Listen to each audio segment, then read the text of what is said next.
All righty. Well, why don't we go ahead and get started just in the interest of time. Welcome to fellowship, everybody. It's July is always a fun time of year. Our academic year is off to a good start here in Indianapolis. I'm Mike Moore. I'm a head and neck surgeon at IU. And we have a number of faculty here. Dr. Andres Buer is from the Young Physician Service, and he was kind enough to help us organize this important first session on learning how to find a job once you're done. So we appreciate that. He'll give a more formal introduction to the panelists and speakers in a minute. Um, Don Weed, who's the chair of the Advanced Training Council of the AHNS, so the governing body of the fellowship programs, has kindly offered to briefly speak to the group, and he's got a couple of things that he are competing for his time right now. So I wanted to give him the opportunity to speak first, and then I'll give a brief overview of the curriculum. So Don, you want to go ahead and give a brief background to the team here? Sure. Mike, thanks very much. First of all, welcome everyone. I just wanted to, first of all, reiterate that the educational offerings, sorry, I got a train in the background. The educational offerings that the CDMS provides for all of our fellowships and all of you are really amazing resources. So I really appreciate the work of this group that you'll hear about in detail in a minute. I did want to just highlight that you will be, if you haven't received it already, getting an email from Linda and JJ about our first fellows introductory call of the year. We hold calls with the fellows quarterly and go over issues that may be important at the time and have an open forum for any questions or concerns that you guys have. But our first call will be July 29th at 7 o'clock Eastern. And we will have Mike back on, and he will reprise the description of the educational materials for those that weren't able to join tonight.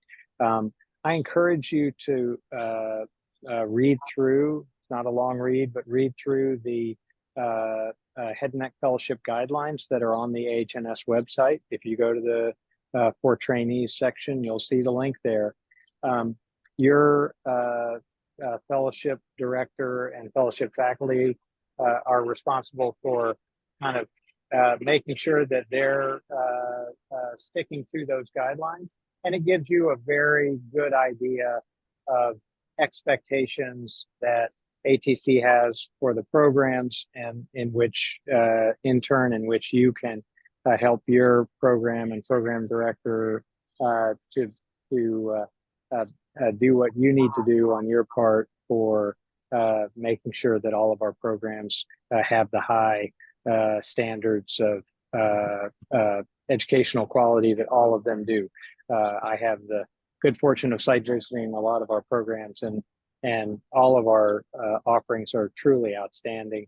But do take some 10 minutes to look over the guidelines, and I think it'll give you a really good overview of expectations for the year.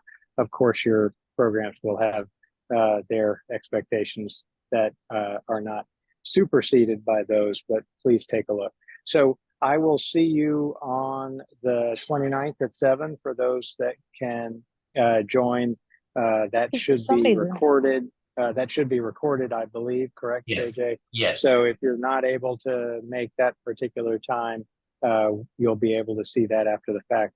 And that is all I have from the perspective of the ATC, but just extending my welcome along with everybody else. So congratulations on getting the year started. We're excited to have you. Great. Well, thanks so much, Don. I know you got a tire to fix, though. Certainly feel free to drop off whenever needed, but appreciate you calling in and look forward to seeing you at the end of the month.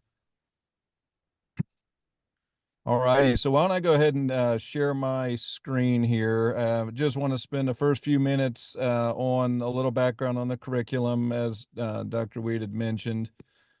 And then we're going to obviously transition to the meat of the session. So as Don mentioned the curriculum development maintenance service. Our job is to develop educational materials, essentially to augment and supplement all the great clinical training and research training you're getting in your programs. And so we're trying to make it, that and the didactic component of it as easy on you as possible, and really to help support the program directors in making it a really fruitful year for you and take some of the legwork out of that.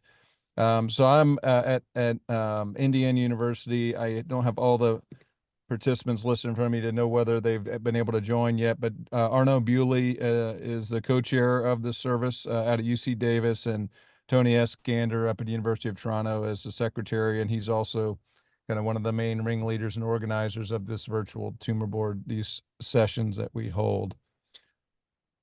Um, so the curriculum itself, it's all accessible through the website, but we found that it wasn't always that easy to find your way there. So we've tried to really make this much more at your fingertips this year. I'm going to go through a few of the different components of it. Uh, if you go on the website itself, go for trainees on the ahns.info site, you can access all this. The curriculum 3.0 is essentially, it's almost like the equivalent of cochlea, but it's just an outline broken down by disease sites, so oral cavity, oropharynx, all the way through. And it just talks about what are the different things that you would need to know. It doesn't have all the information there. It just says, you would be expected to, for example, know how, what the risk factors for developing oral cancer and how to stage it, ultimately talk about, walk you through, neck management and things like that. And then at the end of that, it will have a reading list. And those are more kind of landmark, and historic articles is the wrong thing because we do try and put very important contemporary articles in there. We'll probably continue to augment that a little bit. Some of the feedback we got from the survey from end of last year's fellows is they felt like some of them were too old. Well, we tried to put some of the ones that were kind of important ones that we feel like fellows should know, even if they're also keeping up with the current reading. An additional resource is not listed here, but there is an AHNS journal club. Is basically they pick a number of articles and then provide a brief synopsis of that. So that has the much more recent articles that they would include. So the fellow virtual tumor board, this is the first one of 12 of these. These are usually on the first Wednesday of every month. This month, obviously, we went just because of the holiday and just starting the year, we moved it back a week. 7 to 8 Eastern time every time, and these will always be recorded and available on the AHNS website.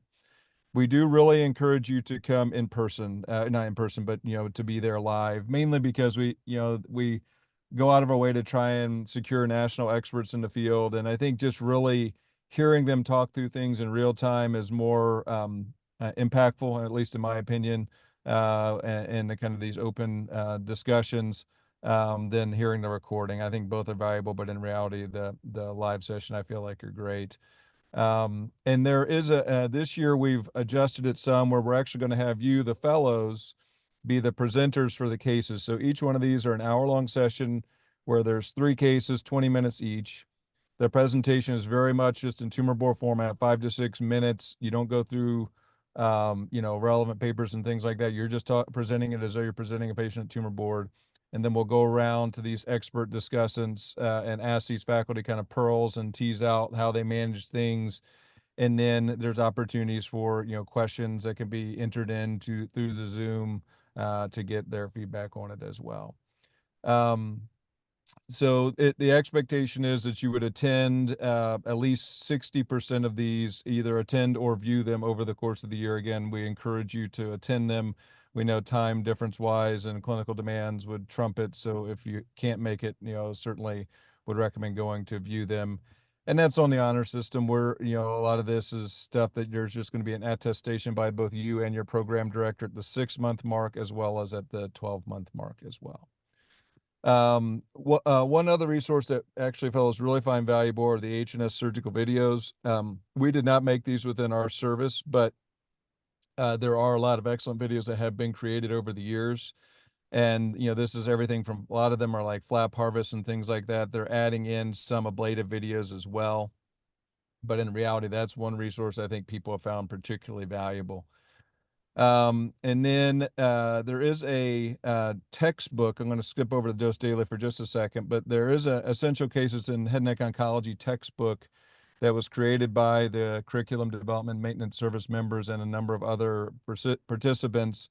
And this is essentially, we go through different disease sites. So again, oral cavity, oropharynx, all the way down the line, where there are anywhere between 4 to probably 7 or 8 cases, and we do it, basically walk you through it just like you're seeing a patient, look at imaging, pathology, things like that, and clinical photos. And also through each case, we ask a lot of questions to kind of spur the thought process. And at the end of each chapter, in addition to summarizing the relevant points, we have multiple choice questions kind of in almost like boards format.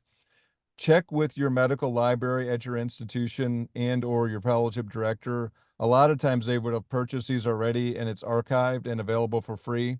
If you really want a copy of it, which we would encourage it, but again, that's not something we're going to mandate.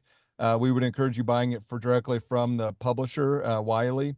And the reason being is if you do that, you can get a code so you can access it as an e-copy regardless. If you buy it on Amazon, they send you a hard copy and you don't necessarily get the e-copy, which you can always have then. So we do encourage that. Um, the Dose Daily. So there was a request from both Pyre Fellows as well as AHNS leadership that we provide some sort of assessment over the course of the year. And so the way we've done this for this year is we're going to start sending you the Dose Daily questions for free. I don't know, many of you may be familiar with this already, but essentially this is very easy to do. They come out as an email. I think it's usually sent at like 5 in the morning, Monday through Friday. You open up the email and literally it's a real quick multiple choice question. You select your answer, boom, it takes you to the website. It immediately tells you the right answer. It tells you what other people picked. And then it also provides the relevant reference to it so you can learn why the right answer is the right answer.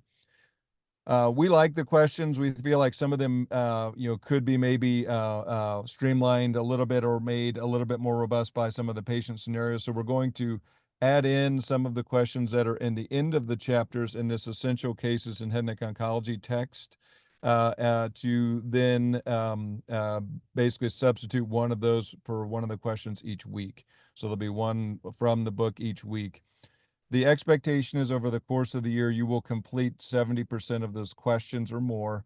You don't have to get them right, but you do need to do it from a participation standpoint. And obviously, this is the first year we're doing that, so we're hopeful that's a realistic number. Like I said, they're very easy to just fire through them and when you do them.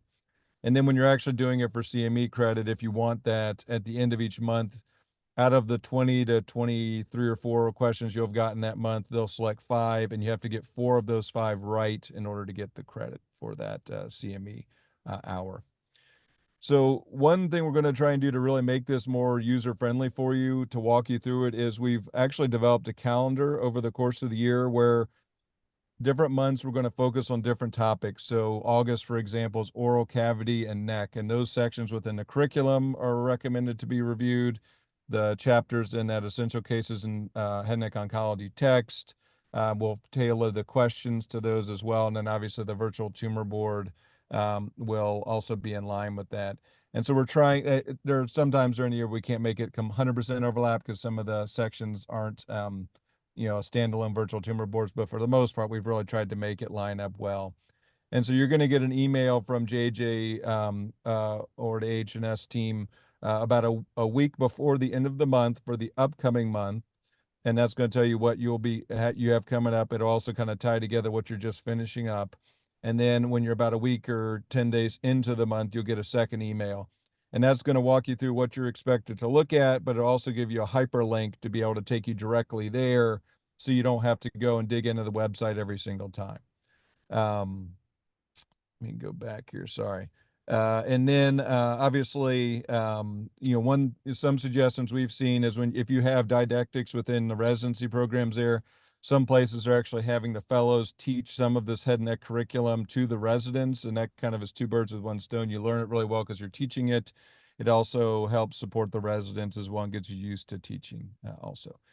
down to the bottom, this just kind of outlines the the participation things we talked about. Again, reviewing the assigned curriculum sections. I mentioned this earlier, but we hope you do 100% of it, but at least do 60%, and that's again an honors code thing. Same with the virtual tumor board attendance or viewing, and then the 70% for the dose daily. So because I want to make sure Andres and the team have plenty of time, I'm going to briefly take some time for questions, and then we'll kick it over to them.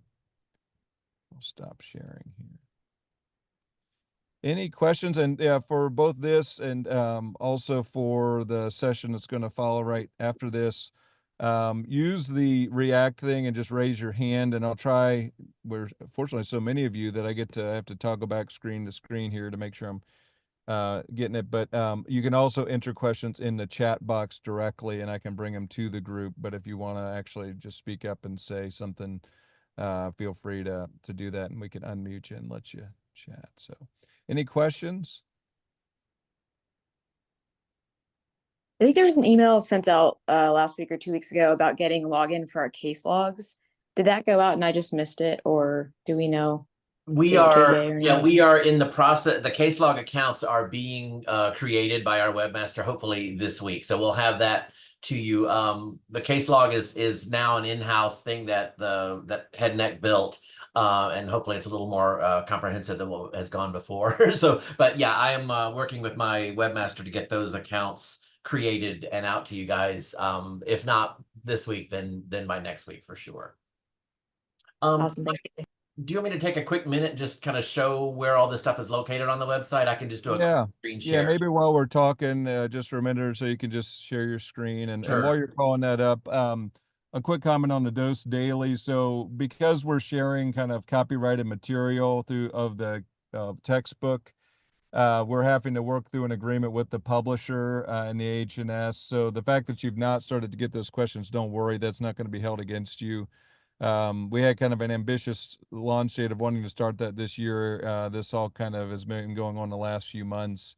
So, the hope is we can get it started later in July, and then, certainly the ones from the textbook being issued out in August. I think one of the leaders from Dose Daily had been away out of the office for a little while. So now that he's back, we're working to kind of solidify that. So if you've not seen it, don't worry. We will hopefully be getting it to you soon, and we'll make sure we've got the right email for you from JJ. Yeah, and you've heard from Linda Morales in my office. I think for the most part, if you're using your Gmail or your personal account, that's probably the best way to go with those kind of mailings, just in case there's a firewall at some of the institutions. So whichever email you prefer is fine. But if you're having trouble, or if you feel like you're not getting stuff, I'm going to be checking in with you guys every 2 weeks. So if you feel like you're not getting things, hopefully I'll know it before you do. So real quick, this is the Head and Neck website. The trainees fellows have their own tab here. So if you go to the trainees tab and pull down to the first one, which is fellowship curriculum for 24-25, this is a lot of what Mike had just gone over. This is sort of the outline of everything that we're doing this year and the 5 components that he talked about. The standardized fellowship curriculum, the tumor boards, the essential cases, the dose daily, and then the surgical videos. That's the whole year. And then below that, there is a schedule month to month. As you can see, July and August both are links. I have not yet built September through the end of the year, but what you'll do, and you'll get these these links in the emails that you get. You'll never know not where to go, because I'll always include these links for you. But this is just if you're on the website on your own. So for July, you click on clinical research, and what you get is something that looks like this. So here are the 5 components, and if there is nothing going on in that component this month, it'll read as such. But the standardized fellowship curriculum, we encourage this year or this month to look at the clinical research. That is also a live link. So if you click on that, that will take you to the fellowship curriculum. And also if the topic was clinical research, so if you find clinical research in here and go to the page number, it is hyperlinked.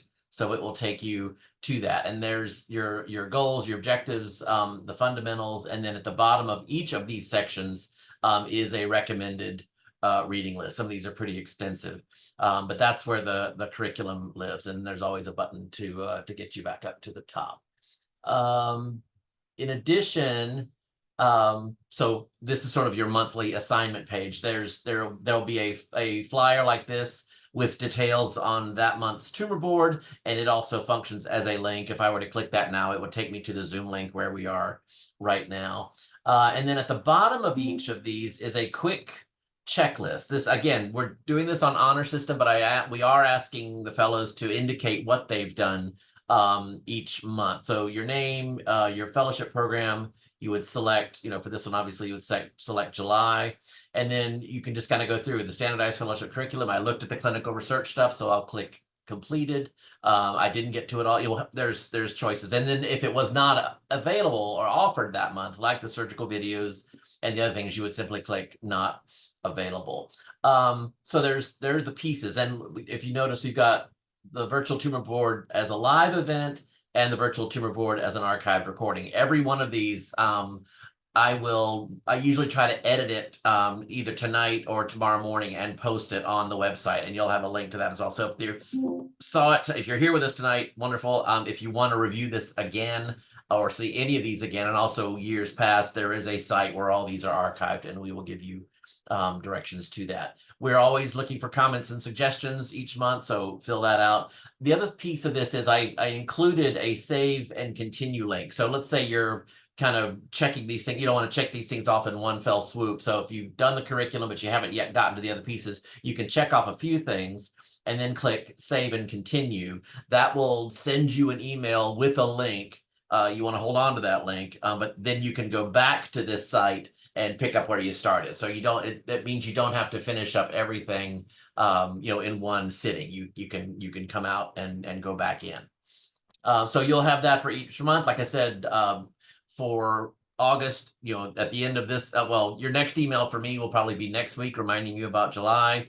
And then the last week of July, I'll send you an email outlining what's up for August and so forth. So we'll go through the year. You're going to get an email from me 2 or 3 a month, and so just be on the lookout for those. But that, in a nutshell, is where that is. Also under the trainees tab, there is the link for all of the surgical videos that we have currently. And as Mike said, we are in the process of reviewing these, updating and revising, and also seeing if there are any gaps. If you have suggestions for procedural videos that you think would be helpful, again, feel free to use that suggestion box at your whim. That's what it's there for. We want to hear from you and the ideas that you have on how we can make this better. This is our first year with this kind of an assessment tool, and so your input and feedback is really crucial to make sure that we know that it's effective, that it is useful to you, relevant, etc. So that, in a nutshell, is what's all about on the website. Any questions? Thanks so much, JJ. That's incredibly helpful, and I do really encourage all of you just to, from time to time, just go on there and cruise around on the website. I think there are a lot of resources there, but once you kind of learn where you're going, it's easy. And like I said, JJ and his team have made it very user friendly by adding the emails. So Andres, I apologize, we ran over a little bit. I think this is important foundation for the team. So hopefully this will be something you can go back and reference. And again, even this session will be recorded so you can access it if that's at all useful for you.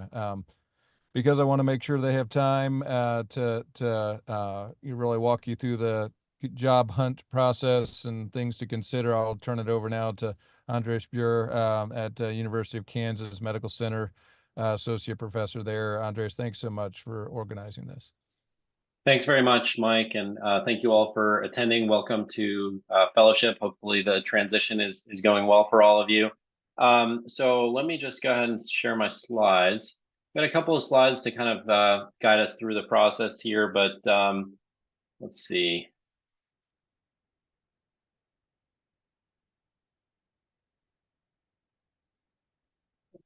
Does that look okay to everybody? Are you seeing the full screen? Yes. Thank you. Switch between awesome. the displays. Yeah, you need to switch to the other. Switch that displays. There we go. That's right. There you go. All right. Excellent. Thank you. Yeah, I know you never know on this end.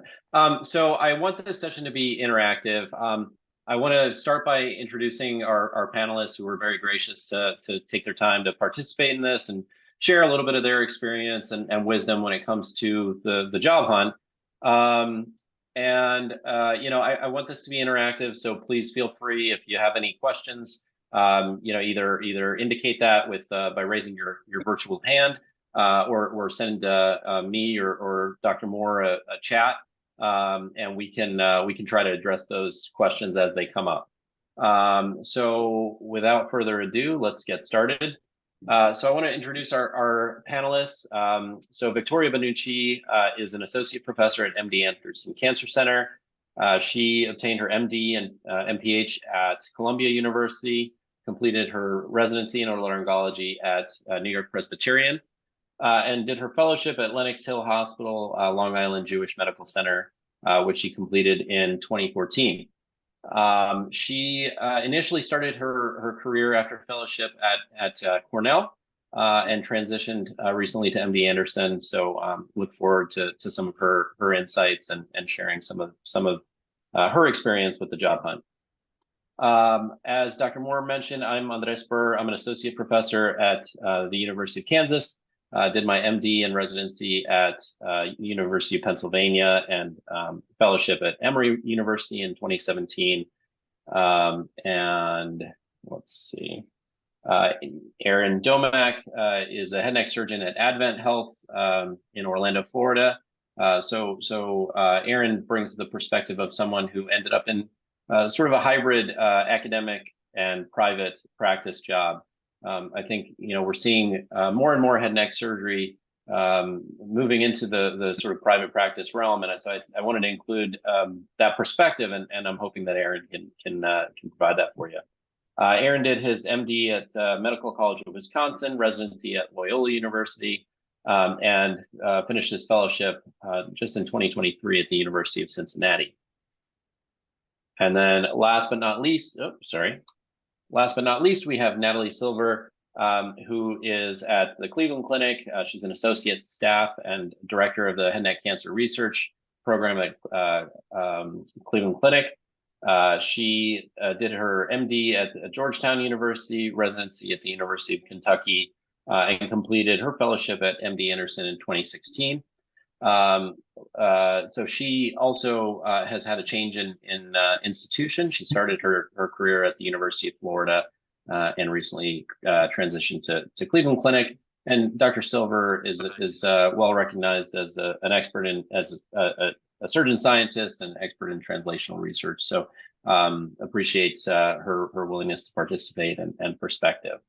So you'll notice that the format of this Zoom meeting is very much a meeting and not a webinar. So I would encourage everybody's participation here in terms of the Zoom. Mike, did you want to jump in and address the question that came up, or do you want us to keep going? Yeah, I just sent a text to Don just to clarify, because I don't want to speak out of turn. I believe the expectation is that everybody would have the same thing, but I certainly understand there may be some folks who are much more focused on the endocrine stuff, and I don't know from the AATC standpoint if they have the same stance on the requirements. So I'll let the group know as soon as I hear back. Okay, great. So again, feel free to jump in. Either raise your hand if you'd like to ask the question out loud, or shoot me a text, and happy to honor, if you prefer your question to remain anonymous. Again, I'm happy to pass it along to our panelists. So I want to keeping an eye on the hand raising on my participant list, Andre. So if I see, excellent, I'll call out. Thank you. So I wanted to start out by having each of the panelists talk to us a little bit, just so we can kind of get a sense for what their experience was like. What were some of the most important things to you, in your first job search? I think many people, when they're starting their job search, there are a lot of considerations. There's geography, there's family situation, the type of clinical practice that you'd like, research opportunities, mentorship, as well as, what does the job really entail? What is the balance of clinical practice, research, teaching? So why don't we get started with Dr. Silver? Excuse me. Thank you for having me. Yeah, for me, my most important thing as a physician scientist was a lot of the startup package. So that's a big component when you're looking for a research heavy job. Your time split, that's a big issue when you're first looking. You're going to be 50-50 clinical research, you're going to be 60-40. Those are important things to think about. And then also there were some jobs, surgeon scientist jobs, in which they wanted me to do a little bit more general ENT versus just head and neck. I'm not a microvascular surgeon, so things like that, considering what I would be doing clinically. Of course, a lot of things that were important to me too when I first started was family and geographical things, like Andres said. My family, I have 3 sons and a husband that coaches tennis, and we wanted to be somewhere where we could all kind of have an easier. We ended up in Gainesville, which is sort of a college town, and that was very appealing for us at the time. And those were the main things. When you're a surgeon scientist too, you have to think about startup package, money, support, all these types of things too. So those all kind of came into play in my first job search. Great, thanks. Dr. Benucci? Hi, thank you so much. Excited to be here. So my story might be a little bit different than other people, I think, because my priority, so I delayed my fertility, timeline for after my training. I met my husband when I was training. I married him at the end of my residency, and I was quite ready to start a family. And he was married to New York City because he had a job at the time that was fantastic, that had a great pay, and that he didn't want to leave. So when I finished my residency, when I was looking for fellowships, I wanted a fellowship that could at least be a shoe into a job. So that's how I selected my fellowship. I wanted to stay in New York City, and I wanted to have a job after fellowship. And at the time, the market in New York City was very competitive, especially for an ablative head and neck surgeon. So I did this fellowship with Dennis Krause, and I learned a lot. And you talked a little bit, Andres, about the private practice hospital setting, and that's what this was basically. The North Shore, at that point it was North Shore LIJ team, hired a lot of great head and neck surgeons. It was a huge group, and it was great, and I learned a lot. But I did also realize that I wanted to go back to the academics. I missed like the training program and the curriculum, and really having my own residence and the environment of the academic program. So I wanted to, again, I needed to stay in New York City, and I went back to my chair from residency. And the things that really attracted me to my first job, which was at Weill Cornell, was the people, the academic environment, and also the clinical setting. So I was offered a job where I was going to a public hospital in the Bronx for more than half of the time, I think it was at that point. And for me, as an ablative head and neck surgeon, I think that was kind of the perfect setting for me to start out, because I knew that even in the very competitive market of New York City, I was going to have access to a lot of diversity of cases, diverse pathology, and I was kind of going to continue that momentum that you have after fellowship of doing kind of a lot of big things. And again, it allowed me to kind of step back into the academic environment. And it was also an environment that I knew very well, and that I knew was going to be very supportive. And at the time, I didn't really know. I knew that I wanted to find a niche, or I wanted to find something that I could focus on, because that's just my personality, but I didn't know what it was, but I knew I would be supported in whatever. So I had this kind of broad perspective of what I wanted, and the geographical location, and the practice environment. But yeah, a little bit different, because I wasn't looking for, for the kind of the surgeon scientist side of things. But yeah, that was my experience kind of getting that first job. Great, thank you, Victoria. So next up, Dr. Domak, you want to share some of your thoughts and kind of priorities in looking for your first job? Yeah, sure. Thank you for having me. So I'm not far out ahead of everyone else on this panel, so my experience is even a little different from the others, but also similar to what you're going through. So probably similar thoughts to what you guys have, trying to figure out what you're trying to do. And I wanted to do full breadth of head and neck with micro, ablative, TORS, endocrine. I was hoping to be busy right away. Didn't feel like I would be mind if I was doing some general. I didn't mind if I was going to be at a couple different locations, and initially thought that I was going to end up doing an academic job. Mentorship, so having mentors, which is pretty typical if you end up in an academic program. And then I was not restricted by geography. At the time, from the born and bred in the Midwest, but was willing to go wherever if I felt like the job was the right fit. I initially applied to, all of the academic jobs that came available and interviewed at a handful of them at Academy right away at the beginning of fellowship. Didn't get any second looks from those, and more jobs continue to trickle in throughout the year. So if you don't get any of those offers, don't there will still be more jobs out there. And after those academic jobs kind of faded away on the initial run, I decided to look at some of the non-academic too and see if those would still fit the bill for me. So I ended up, interviewing at some academic and some non-academic. And out of those, it ended up being a non-academic, somewhat hybrid program that's at a big tertiary care center. And we have residents, or we have PAs that function like residents. And there's also fellows as well. We don't have an AHNS fellow this year, but there's also an international fellow that works with our group. And I have a few senior partners as well as some other younger guys that do micro. So there's a lot of support from both aspects with the young and more senior mentorship. Excellent. Thanks very much. And just to share kind of my own perspective, I also wasn't terribly motivated by geography. I'm originally from the Northeast, had not been to Kansas City prior to my faculty interview here. But I wanted a city that would be good for my family. I moved here with a wife and a small child. And really wanted a great clinical practice with research opportunities, strong mentorship from senior partners. And I wanted to have a balance really between clinical practice and research. And so those were some of the factors that really motivated me during my first job search. So moving along, what resources to use? What things were most helpful in finding jobs that were of interest to you, whether or not it was your kind of the job that you ultimately selected or accepted, or not.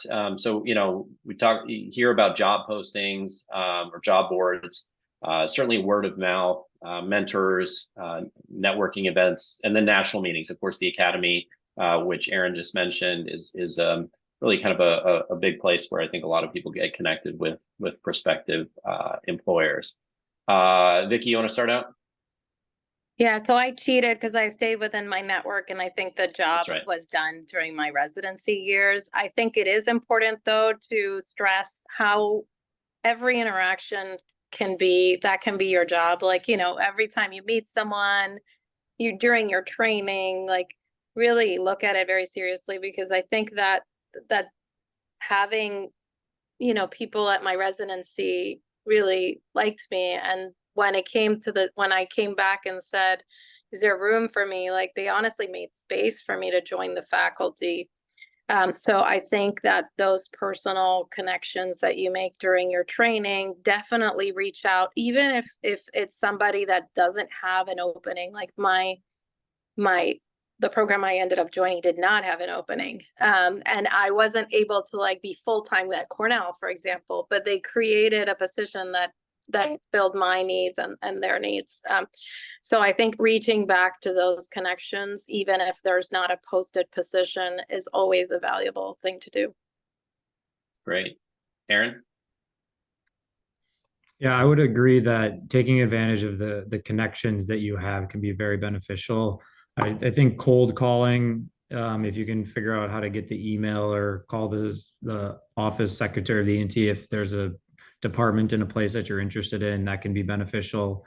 And then the other thing I did was I like signed up to get all the emails from, I think it's ENT Careers, as well as like Indeed and LinkedIn. So anytime there was a job posting, that was in my email inbox like immediately. So I had, the CV and was able to, write a cover letter right away to send that out if it was something that I was interested in. That's great. Yeah, my experience, I really think my mentors, my fellowship director, mentors from residency were really great about putting me in touch with potential opportunities, academic opportunities. And so that to me, I feel like was ultimately the most important. My fellowship director at Emory, Amy Chen, knew my current senior partner, Lisa Schneider, through the AHNS, through various committees, et cetera. And so that was, I think, really an important factor that got me in touch with the team here at KU and ultimately helped me get the job. So I think there are a lot of different ways that it happened. Natalie, any other thoughts? Yeah, I mean, same thing as you guys, but just from surgeon scientist perspective, surgeon scientist jobs are not as common, and they are really sort of more insider, a lot of things like Victoria, for her job, a lot of these jobs are sort of created for specific people. And so you have to use your connections. And so for me, it was mostly connections. And also, I also applied to jobs that were not necessarily advertising for surgeon scientists, but just kind of said, okay, hi, this is what I have to offer. Is this something that you're interested in? And there were people, there were definitely programs that responded and interviewed me and, talked to me about it. And so that's something that you guys should keep in mind. If the posting isn't like exactly what you are or want to do, still reach out if it's a place that you're interested in, because you never know, things could be kind of fluid. That's great. I'm going to skip around with questions here a little bit because I think just based on the direction that the conversation is going, I'd like to kind of change the topic of conversation to how did you make yourself marketable for the job that you wanted? Certainly a very different answer for someone like Dr. Silver, a surgeon scientist, than the others, the rest of the group here, who's kind of more clinically focused. Aaron, do you have any thoughts on kind of the importance of making yourself marketable? I think having my mentors as good advocates for me, kind of really pushing them to make phone calls to help if there is a job that you're interested in, reminding them, and like you'd be amazed at how connected all of your mentors are. I think I used them as a resource, and then because I was interested in a pretty I was willing to go a lot of places, which I think can help. Sometimes can also hurt you because sometimes people are looking for someone with a simpler a particular interest, to go to a certain region or be closer to family. So that may have hurt me in a way. It's done the opposite of making myself marketable. It's hard to say exactly. But I do think if you have a specific region or a specific connection or tie to a place, that can definitely help you. Great, thank you. Natalie, any thoughts on this from a surgeon scientist perspective, and kind of what is the role of funding? Coming with funding, especially if you have been in another with another institution in practice and kind of building your research career. Yeah, so obviously, having some track record of some type of funding is helpful, especially if you're looking to be surgeon scientists and you're asking people to invest in you, and support you to get, say, a KO8. That's what I got, after I got to Florida. And so, I had an NIH LRP award, which is just it's a sort of smaller award in which they pay back a lot of your med student loans, but that's still, a grant fund, grant funding, you can say these things, core grants, like things like that. So, residents can apply for these things, and these look good, track record. And so, just the other thing that was important for me was having a research plan. So chairs want to see, okay, what are you going to do? What's your project? And so you got to know, you got to have a set project, whether you do it or not, because guess what? I'm not remotely doing what I said I was going to do. That's just how things are. But, I talked about building a biorepository, and I wanted to do the genomics of whatever I said at the time, because, that's what I had done in Jeff Meyer's lab when I was a fellow there. And so you just, write a nice presentation, and you have to know what you want. You have to have a budget, and you have to know what kind of equipment you want. Are you wet lab? Are you computational? Like, what resources do you need? Do you need an FTE? Do you need, so these are all a lot of different things to consider. And if there are any trainees that are out, fellows that are out there that want to talk about this specifically, please, reach out to me. But those are the things that, when you look put together, like you have a plan, what's going on, that makes you more marketable. And I think that applies for any of you that are, trying to get a job, and that you I think chairs want to see a focus, even if you change it, just something that you're interested in, like something that might make you stand out a little bit, and some type of organized plan about how you're going to do it as an attending. I think that to me is something that would be helpful for sort of anyone applying for jobs and making yourself marketable. Yeah, I would second that. I think oftentimes we focus on sort of the CV building and making ourselves experts in head and neck oncology, head and neck surgery. But oftentimes it's some of the other things that stand out and kind of help you differentiate yourself from other applicants. Sarah, I see you have a question. Yeah, thank you guys for doing this too. And also this topic is just, I'm really glad that we're kind of addressing it early in the year too. So the question that I had was, I had recently talked to one of my research mentors when I was leaving Ohio State, and was kind of asking him like the plan question about like, whatever background you had prior, and then like going into a new job. And he was like, well, sometimes it might be more appropriate to seem fluid, just in case you like kind of don't mesh with whatever the plan of the given institution is. And like, but I also hear what you're saying. And I guess I was just wondering, based on like your guys's, all your different experiences, if you find that it's better if like, I mean, either way, come prepared, but like if the flexibility tends to be good, or if it's good to be like, this is my background, and then this is like what I want to do, even if it does change over time. Yeah, I think I can start, and other panelists feel free to jump in. I think it's both. I think depends on what the job that you're looking for is. If you're looking for a job as a surgeon scientist, and you're looking for an institution to give you a bunch of money to start a lab, that's a very different proposal than joining as primarily clinical in a primarily clinical role. I think if you're looking sort of at more clinically focused jobs, try to get a sense for what the need is, right? I mean, if it's an area with a lot of trauma and they need somebody to help cover trauma, I think having that flexibility, if that's something you have experience with and a willingness to do, can certainly make you more attractive. If they're satellite facilities, kind of spending some time at satellite facilities and having that sort of flexibility to help fill the need of the department or the division. Vicky, any other thoughts? Yeah, I agree. I mean, I just wanted to say, like, for me, like being flexible about working in a county hospital was major. Being a Spanish speaker was major. I was going to the Bronx and taking care of like 90% of patients that didn't speak English, and they knew that would be very helpful. So, things that you have that you don't think maybe are that important. And like they knew me, they knew that I would meld well in that environment. So it works well when, you don't always have the opportunity, but it works well when it's something where they know you're going to do well, you're going to do well.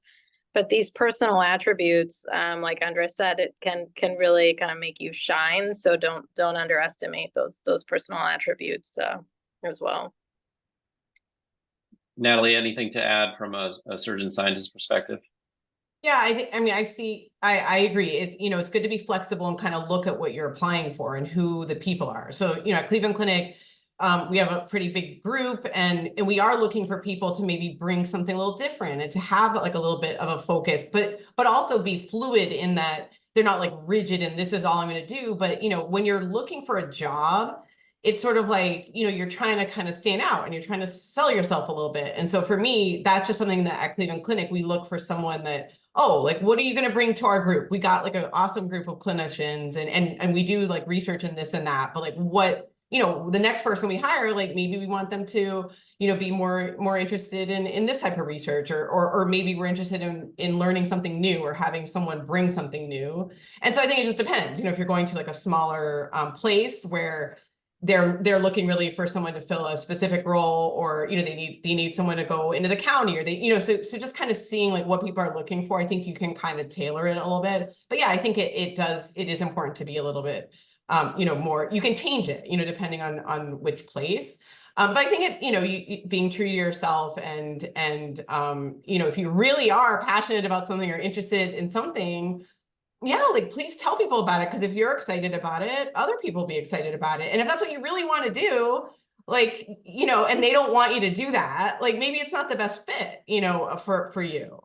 So it's just something that, you know, you can kind of work around as you move along. But I would encourage people to, if they are passionate about something and feel strongly about something, like to at least bring it up. You know, they could be like, no, you can't do that. You have to do something else. And then, you know, it's over and you can decide on that.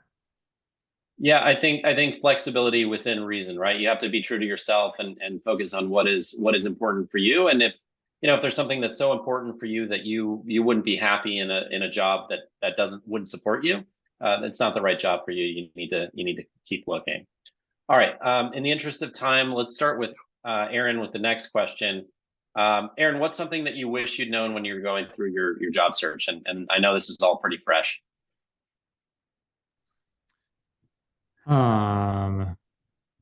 Let's see. What do I wish I had known? I think, yeah, I don't, nothing is really exactly coming to mind. You maybe come back to me if I can think of Yeah, something, but nothing's sure. fresh off the mind for this. Anybody else have something that they'd like to comment on this? Yeah, I do. There's a couple of things that I didn't realize were important until later, and that you guys can think about and put it in your, and I'm interested to see what the rest of the panel thinks about. But RVUs versus salary. You know, most places are RVU based. That's how University of Florida was. I am now salaried. I prefer salary, you know, for a lot of different reasons. You know, some people might prefer RVUs for another set of reasons.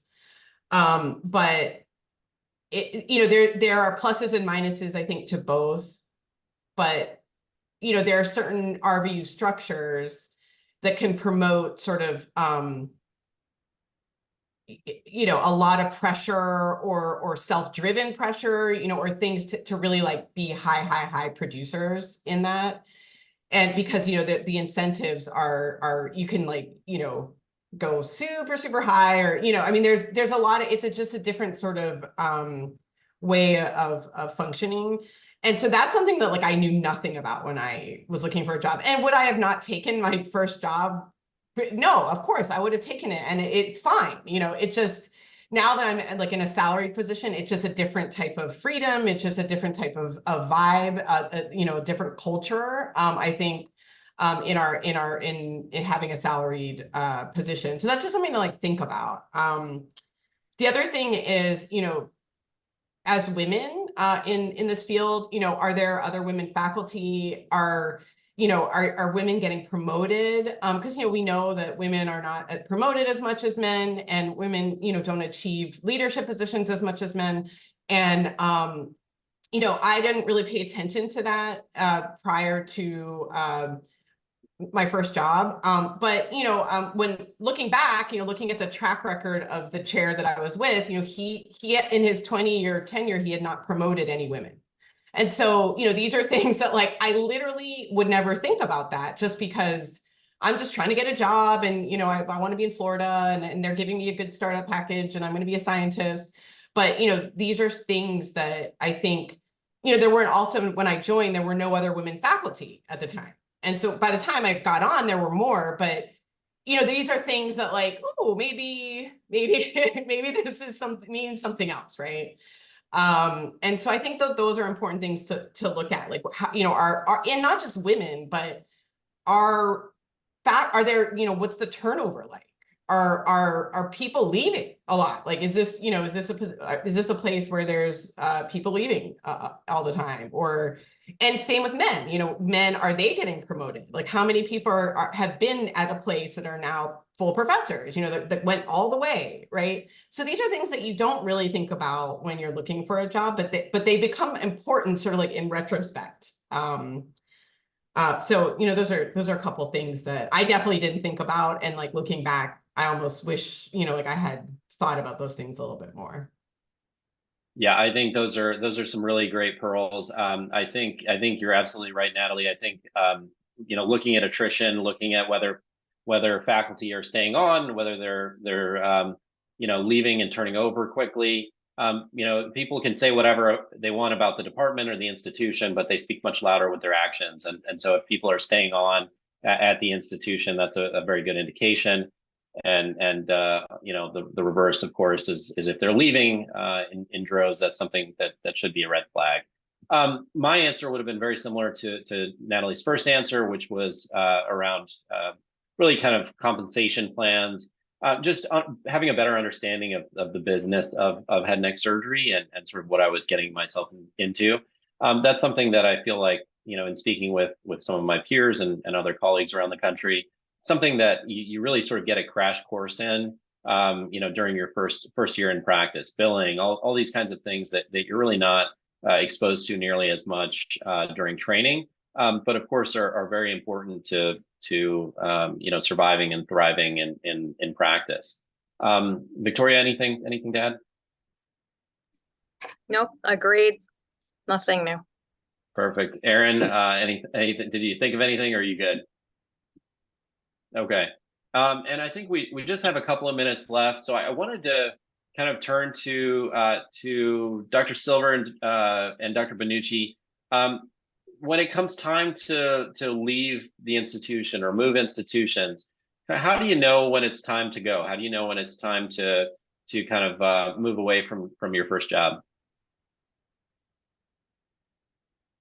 I can start. So I think that's a very personal thing that a lot of people go through. For me, I started out just wanting to be a great head and neck surgeon and doing as many ablative cases as I could. And I quickly found myself very enmeshed in the endocrine head and neck world. I just did a lot of those cases.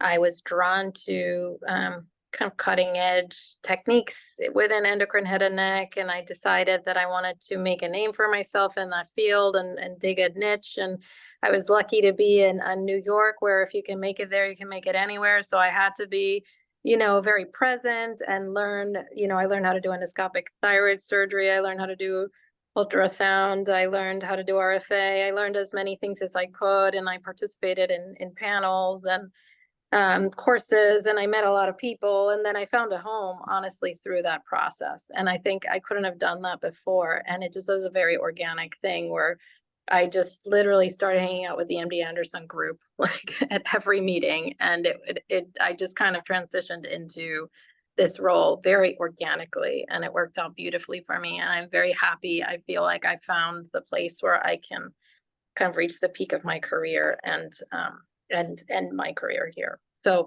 I just have, I think you find what you're very passionate about, and sometimes you outgrow what you can do, and you want, like I wanted to be somewhere where everybody had this very kind of groundbreaking view of the future of thyroid surgery, and somewhere where my skill set would be very complementary and kind of embraced. And that happened very organically through being an active participant in the academic world of, you know, head and neck surgery. And I think for a lot of us, that's how it works, you know. And I was very lucky that that it happened that way, because I think everybody kind of understood, like, okay, yep, this makes a lot of sense. And it worked really well for me. Yeah, I think for me, as a physician scientist, you know, I had gotten a K08. I moved after my first year of my K, which was, you know, a big deal because, you know, you got your lab kind of going and then you're moving. A lot of sort of similar things that Victoria said, just in terms of wanting to grow and feeling that my growth was somewhat limited at the institution I was at. Tim Chan was one of the people that recruited me to Cleveland Clinic, including Patrick Byrne. And, Tim Chan had this great vision and resources for translational research and immunotherapy and, kind of really, really things that I wanted to do. And also, like Victoria, like I wanted to be around the people that were just sort of like trailblazing, clinical trials, doing all these different things.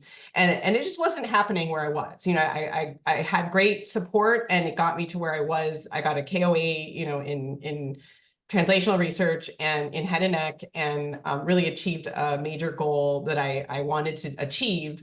But then, it's sort of like, okay, well, was I going to be able to kind of take that next step where I was? And ultimately, the answer was going to be no. And so I needed to really, go somewhere where I could kind of soar and have more opportunities and resources to do what I wanted to do and support. Perfect. All right. I want to thank all of our panelists. We're a minute over here, so thank you all for taking your time and sharing your experience and some kind of very personal experiences that led you into your first job and sharing your wisdom with some of the new fellows. So thank you all very much for your attention, and again, welcome to fellowship and congratulations on your career choice.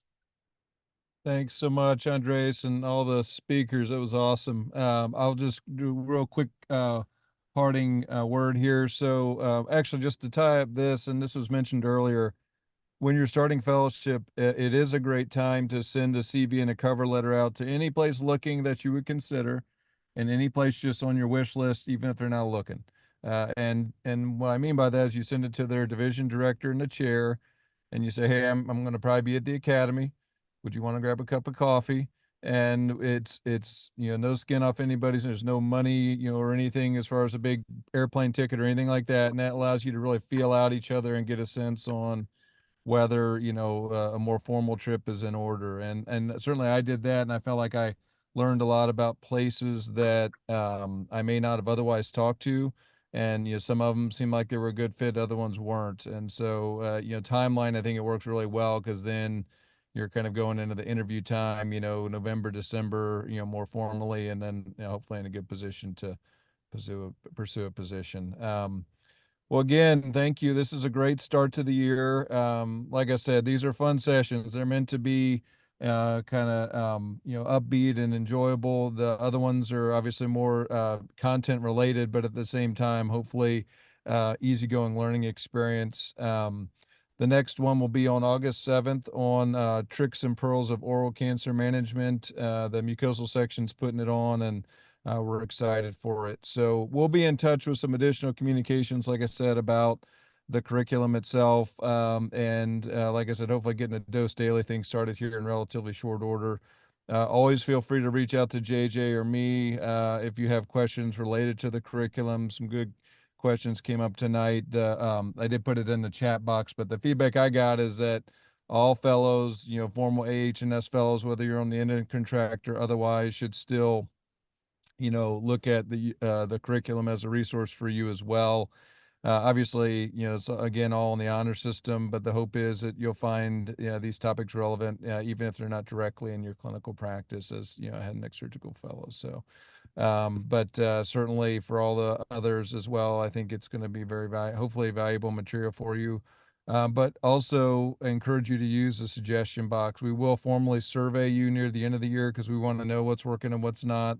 This is solely meant for you and to support you and your program there. So if there are things that you want, if we can do it within reason, we will. Certainly things we can make better, we'd love to hear about it. So again, thanks again. Looking forward to working with all of you over the course of the year.